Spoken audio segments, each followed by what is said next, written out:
Almost 18 years ago, we were introduced to Delta Squad, Scorch, Fixer, Boss, and Sev. We were captivated by their unique personalities, their friendly banter, and their intense love for and dedication to one another.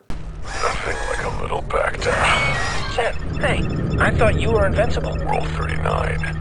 Never say no to back down. Taking the role of Boss, Delta 38, we squashed Geonosians, we blasted battle droids, and we skewered Trandoshans. We traveled the galaxy from the red plains of Geonosis to the forested Wookiee homeworld of Kashyyyk. Ultimately, we all had our hearts broken by the loss of 07, and were forced to hope in vain for a sequel that would never come. For anyone who played it those many years ago, Star Wars Republic Commando left an impact. The game sits at 95% positive reviews on Steam, with most of those clearly indicating that the player feels an attachment to the game and the characters, rather than being a review of the actual gameplay and story. Good one, sir. It makes one wonder, does this game, which is almost old enough to vote, hold up? My answer is certainly yes, but with a couple caveats. Republic Commando is one of the purest FPS games you'll encounter. During the first couple hours of gameplay, you're given your 4 standard weapons: pistol, blaster rifle, sniper, and grenade launcher, and you will carry those with you throughout the whole rest of the campaign. You do have a 5th slot for picking up enemy weapons such as shotguns, heavy machine guns, or Wookiee bowcasters after their former owner ceases to need them. You are also provided with 4 different grenade types: thermal detonators, proximity grenades, electrostatic charge or EC, and flashbangs. And aside from a couple early instances where the game explicitly tells you what to do or suggests what to do, like throw a grenade here or use anti-armor here, the combat functions much more like a sandbox. It's up to you as the player to determine what types of weapons and or grenades are most efficient for the target you're facing. For example, EC dets are almost essential against super battle droids. They drain their health dramatically and they disable them for a few seconds, letting your squad focus fire on them and down them. Flashbang grenades are completely useless against droids, but they're incredibly useful against organic enemies, such as the elite Trandoshans, which will otherwise just shred through your shields and health in mere seconds. Thermal detonators are your standard grenades that are most often used for blowing camping Trandoshans out of tower windows, and you'll most likely use the proximity grenade on a target that's way too close to you and your squad, and they won't appreciate that. 38's as much of a danger to himself as our enemies. The gameplay is amazing though, mostly because of the little details that show just how much love and care were poured into this game. For example, you can decapitate battle droids and they will spin and fire wildly before dying. No. The weapons have actual weight behind them, especially the shotgun, causing some fun kills. Delta. Headshots and helmeted enemies will knock off their helmet, allowing for a deadly headshot. Kills up close, usually with the vibroblade, will cause blood or oil to splatter on your visor, only for it to be cleaned off with this futuristic windshield wiper. Good work, Delta. Next for takedown, sir. Enemies can be blown in half by sniper rounds. And most importantly, your squad reacts to the combat around you with some wonderfully delivered voice lines. Moving into position. Area pacification complete. The only good lizard is a dead lizard. Nice handiwork, sir. This one's not getting up. He's dead. Prepare for snipe maneuver, Delta. With extreme pleasure, sir. I don't see anything, sir. Got a straggler. He's running for help. No escape, Scaly. Man, this place gives me the creeps. Scorch, better than a jungle hunt. Hiding in the bush, putting a plasma bolt through a hostile's cranium. Makes me feel alive. Okay, now 07's giving me the creeps. For a campaign of only 8 hours, the enemy variety is really quite impressive. You've got your basic battle droids, their far superior counterparts that really earn the title of Super, the flying Geonosian warriors, blaster and shotgun wielding Trandoshans, and a few more too. The enemies are all visually distinct, which is awesome, but they also act differently and are best defeated in different ways. Every enemy can be solved by just throwing enough blaster fire at it, which is awesome in its own way. The game gives you much more efficient ways to deal with your enemies, and it's up to you to figure them out. You'll discover that flashbang grenades can help you clear a room in seconds, that a single anti-armor round drops an SBD with a direct hit, and that it's really, really fun to shoot Trandoshans in their backpack of compressed whatever that is and watch them shoot up into the stratosphere. Landing is hard. You learn to keep Geonosian warriors and Trandoshan slavers at arm's length, and to run for cover when SBDs drop to one knee, and to assign your squad to sniping posts whenever the Geonosian elites show up. Providing those orders for your squad is what at least in 2005, set this game apart. While squad-based shooters aren't exactly unique, the genius of Republic Commando squad commands are in their simplicity. Just tap F while pointing at a given location, and you tell your squad mates to provide anti-armor fire, to breach doors, to heal themselves with Bacta. There are no menus to open, no other hotkeys to memorize, just press F. While squad commands are a foundational part of the game that works quite well, I have to mention their shortcomings here. For one, there are no options to assign certain actions, such as sniping, from any location other than the ones predetermined by the game. While this would add a level of complexity to the commands, probably just an extra key press, it would really increase the freedom of the player to choose how they approach firefights. Squad commands also don't let you choose which commando will perform any given action. The game just sends the closest squad member. It tries to make up for this by making all of Delta Squad equally proficient at every task. But that doesn't make a lot of sense, considering each commando is supposed to have a specialty: Fixer, Slicing, Sev, Sniping, and Scorch explosives. But no matter who goes to set explosives on the SBD dispenser, it will take 20 seconds. Scorch, despite Sev's comments to the contrary, To apply. We can take him out from here. Moving to your mark.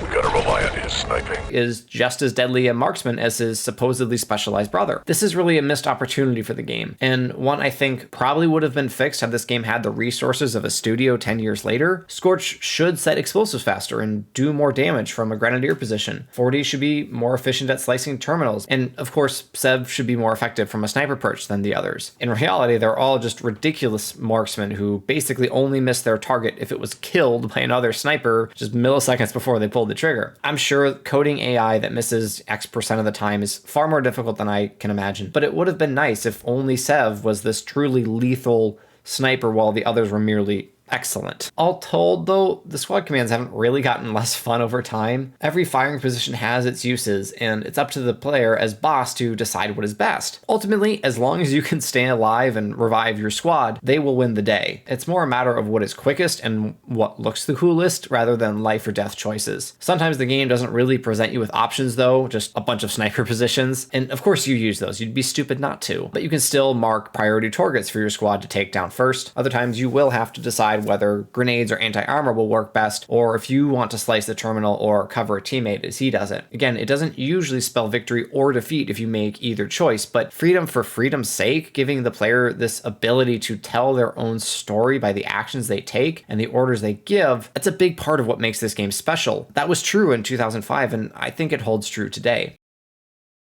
Speaking of freedom, do you like exploring the map, discovering various points of interest, maybe solving a few puzzles to unlock new areas? If so, play something else. Republic Commando is as linear a game as you can find. Seriously, if you get lost in this game, you should have your head checked. I got turned around once in the bowels of the prosecutor, and I just went and scheduled a CT scan. This is a corridor shooter, if there ever was one. The game just points you at enemies and says, have at it. Newer games, I think even the most recent Call of Duty campaign, are tending toward giving the player more freedom rather than channeling them down one enemy-filled hallway after another, and I think that's mostly a good thing. The vast amounts of money and time spent on modern video games allows for a more expansive world that feels more realistic. Were Republic Commando to have a much-delayed sequel, I definitely would appreciate a more open approach. Give the squad an objective and let them traverse to it via at least several different ways, if not a truly open world. You are, after all, a servant of the Republic. You can't have too much freedom, but as a commando, you should have a certain degree of discretion allowed for how you approach your mission. The game accomplishes this to some degree by allowing you to approach each new room and firefight with various different weapons and firing positions, as we've talked about already, but an extra measure of freedom would almost certainly benefit the game were it to be made in modern times or the sequel to be finally released. But the game was released in 2005, so let's talk about the corridors and rooms that it gave us. Quite frankly, they're awesome. There's this slowly curving ascending corridor built into the Worsher tree on Kashyyyk, the canyons of Geonosis, the hangar bays of the RAS Prosecutor. They look like areas meant for actual use by whoever lives or works there, not just areas designed for firefights. Some areas do bear close resemblance to rooms we've seen before, and some of that's unavoidable. Ship hallways and hangars just are going to look similar. But even when you fight in these 3 consecutive hangars during the finale of the second mission aboard the abandoned Republic assault ship, things within the rooms are changed. The level of droid activity when you arrive at the hangar slowly increases, from barely there to fully entrenched by the last one. In the first hangar, you have time to set traps, but by the third, you have to fight through enemy rocket turrets just to gain a foothold, creating an entirely different feeling firefight despite the rooms being technically identical. I think it's a lesson on how to use limited assets extremely well. Not only does it make makes sense that the hangar bays of an assault ship be identical. It's far easier to reuse an existing room you've already developed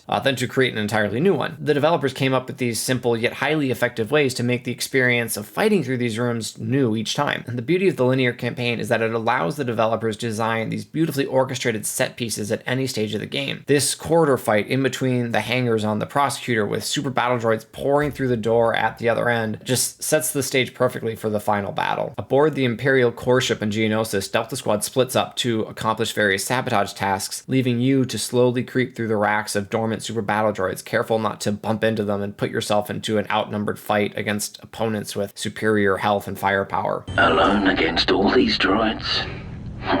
They don't stand a chance. There's just a simple beauty to the linear nature of the game. Sure, it doesn't allow for grand adventure or exploration, but it allows the game to tell you a story carefully crafted by writers who clearly have a deep love for the world and the characters which they write.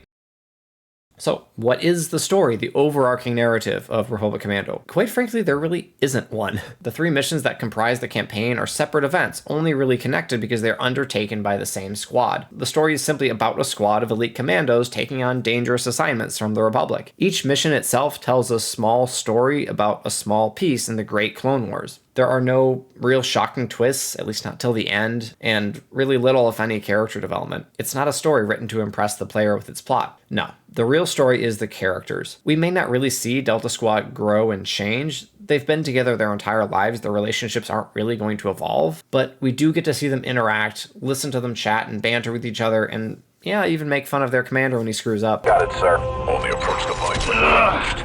Squad leader down. And that's why there's special training for explosives. This storytelling, often delivered by way of scripted voice line, either at a certain point in a mission or when particular events occur, is actually one of the best examples of show, don't tell I've seen in video games. The Kaminoans tell you vague descriptions of your squad at the very beginning of the game. A pure and uncomplicated soldier, the heart and soul of your team, the fiercest hunter of all your brothers. But after that, you get to discover their relationships by playing the game, by fighting alongside them. You learn about Scorch's sense of humor, Sev's intense focus on the enemy in front of him, and Fixer's relentless dedication to the mission. They aren't particularly complicated characters or relationships, but it's an 8-hour video game about clone troopers. What did you expect? The voice lines, delivered to perfection by voice actors who must have just had the best time voicing these roles, simply make the characters and thus the game feel alive. Debris blocking our path here, boss. We need to detonate the rocks to get through. And I'm not just saying that because I love to blow stuff up. Yes, you are. 38, you sure you want Mr. Deathwish setting explosives? Why do I feel like a nerf in a Gurkhat lair? Damn, I don't believe it. What's wrong, Sev? I lost count of my kills. Federation mech destroyed. Nothing like a little Bacta. Sev, hey, I thought you were invincible. Roll 39. Never say no to Bacta. What's that? It's a droid dispenser, 07. Next time, read the briefing. Nail the leader. Need aid now. So many FPS games put you in the front lines with 1 or 2 other named soldiers who have plot armor and occasionally tell you to do things or spout exposition, and then they throw in a host of unnamed or generically named cannon fodder in an attempt to make the game feel more full. But since these poor bullet magnets usually serve no purpose, like they don't actually kill enemies and they die without you so much as blinking, they're ultimately useless. The commandos of Delta Squad don't just accompany you, they truly take part in the mission. They kill enemies, sometimes more efficiently than you do. They can get hurt and incapacitated, requiring you to get them revived and healed up. And most importantly, they react to all the events. Hardly a droid goes down without one of your squad mates complimenting your marksmanship. 38 on the mark. The Trandoshan mercenaries' explosive backpacks always elicit a response from Scorch or Sev. Spotlight. Good one, sir. And sometimes they'll just drop fun voice lines to remind you of how much you love them. Just like the simulator. That's right, Battlefront 2. Fixer said it first. Suck it. But actually don't. I love you, Battlefront. I'm so sorry EA butchered you. Your squad's active participation in combat and in the quiet moments in between is what makes them so special, makes them feel so real. I think one of the best examples of this is right here where I get stabbed in the back by a Geonosian. Fixer warns me that I'm getting attacked from behind, and then he or maybe Sev shoots the Geonosian dead with the sniper, and then Fixer goes on to compliment me for my throw taking out a bunch of battle droids. I just absolutely love it.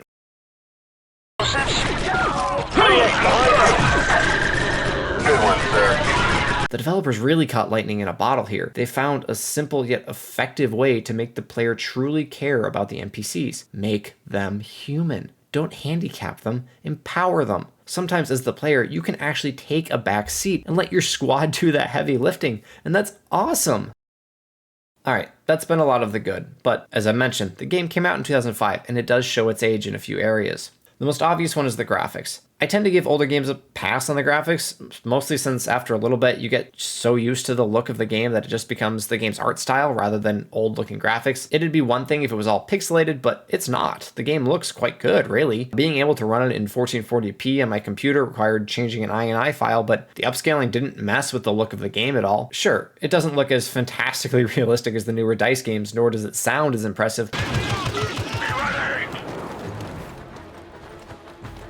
But I don't know, I don't think those factors really hold it back. Graphics are strictly a limitation of the technology of the time, or of the budget of the game. However, this game does fall short in one way that I think, honestly, could have been fixed in 05, although it makes sense that it wasn't. On multiple occasions during my recent playthrough, I would have boss give an order, usually triggering a response from another commando, and while that was happening, the advisor would start talking, causing this unpleasant cacophony of overlapping voice lines. Commence demolitions maneuver, Delta. Scorch, Okay, prime let's charge. advise on transmitting the squad data on that ship now. See anything you recognize? It was even possible for 3.8 to say an automated voice line while in the midst of interacting with the squad, causing my character to literally talk over himself. Sniper mode. Very accurate. Initiate door breach, Commando. Commencing door breach maneuver. I think this was fixable even 18 years ago because there are instances like this one where I issue an order and then issue a second one while the voice line for the first order is still playing, and 3.8 only says the first one. Quality shooting, Delta 3-8. Take up snipe position, Commando. Moving to your mark. Again, I'm not a game developer, but there seems to be some logic here that stops the voice lines from overlapping in this instance, logic that I assume could be applied at other times. I can't think really of any instances in games today where voice lines potentially containing some vital information can be drowned out by your own character or other game chatter. Another probably unavoidable instance of the game showing its age, the enemy AI isn't always great. Each enemy type has their pre-programmed patterns of movement and behavior that they tend to stick to, and that's fine. Like I've said, it makes for an engaging experience learning how to react to the different enemies, but sometimes the AI just feels a bit static. Like a Geonosian warrior will fly towards you, miss his stab because you backed away, and then he'll just stand there for a second or two, which is all the time you need to fill it with plasma. Or if an SBD locks onto one of your teammates instead of you, probably because that commando was closest when you encountered him, you are now free to just circle around the dumb droid and pour blaster fire into it to your heart's content. It makes some of these encounters a little less dynamic than I would like. I'm sure coding enemy AI is quite the challenge, but games now seem to allow for more freedom of movement and action for the NPC enemies. Lastly, the game, by way of your clone advisor, is in the habit of telling you exactly what to do and when to do it, how to do it, a bit more than is strictly necessary. While I do appreciate that the game gives you the advisor to instruct and guide you instead of just dropping in hints on your visor or something, it can feel as if you're being treated like a rag clone trooper instead of an elite unit. For example, when the Trandoshans breach this Wookiee barricade and are pouring through, your advisor tells you exactly how and with what to block them. Seal that hole, squad. Nice hit. Sir, let's bring that tree branch down. That should hold him. I would have preferred if the game simply let the Trandoshans keep coming for a while and giving your advisor or another commando voice lines like, "Boss, let's get that gap in the barricade plugged," letting you struggle a bit before you discover the giant tree branch right above the breach. I know that holding the player's hand isn't a game mechanic that's exactly gone away, and it's quite common in linear games too, but come on, let me feel just a little bit smart once in a while. If you couldn't tell from the overall praise that I've heaped on Republic Commando, I absolutely love this game. It is a short yet awesome campaign based on a single line in Attack of the Clones. Sir, I have 5 special commando units awaiting your order, sir.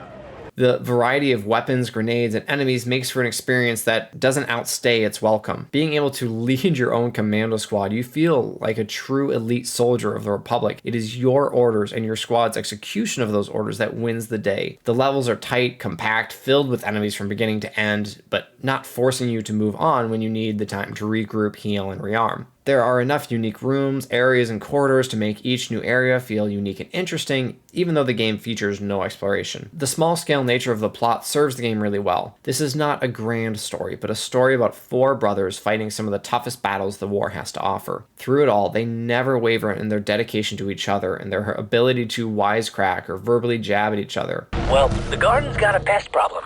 Trandoshans. You would prefer baby Wookiees? Not really. Too cute. Ultimately, they hold true to their mission to the Republic, leaving a brother behind in the process. While the game has its flaws, its shortcomings, and shows its age in several areas, the tightly crafted story of Delta Squad never fails to leave an impression on me. The game designers clearly set out to do one simple thing: make a story about a clone commando team, and they did it excellently. The game is crafted with love and care, from the enemies to the environment to Delta Squad itself. Those elements are timeless. No matter how many games I play with ultra-realistic graphics, incredible open worlds, or mind-boggling puzzles to solve, I will always come back to Republic Commando. I will always remember my brothers in Delta Squad.